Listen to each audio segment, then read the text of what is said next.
રણવીરસિંહ મારા દીકરા થાય છે. મારો એક જ દીકરો છે રણવીરસિંહ. અને ગ્રેજ્યુએશન કર્યા પછી કોઈ નોકરીની કોઈ શક્યતાઓ નથી દેખાતી. અને કોઈ મિત્ર વર્ગ દ્વારા આપણા ભૂપેન્દ્રસિંહ ઝાલા DZ ની અંદર વાત મળી તો એ નોકરી માટે તૈયાર થયા અને 12,000 પગારના રીતે 1 વર્ષની નોકરી બજાવી. હાલ CID ક્રાઇમ છે જે ધરપકડ કરી છે એના લીધેથી અમારા પરિવારની અંદર શોક અને લાગણી બહુ છે. બરાબર. અને એમના એક પત્ની અને એક બાળકી નાની છે 4 મહિનાની.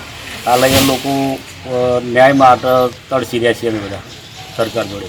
રણવીરસિંહ કેટલા સુધીનો અભ્યાસ કરેલો હતો? એ થયેલા છે. કેટલા સમયથી તેઓ નોકરી કરતા હતા? 1 જ વર્ષથી નોકરી ચાલુ છે. તમારી શું માંગ છે?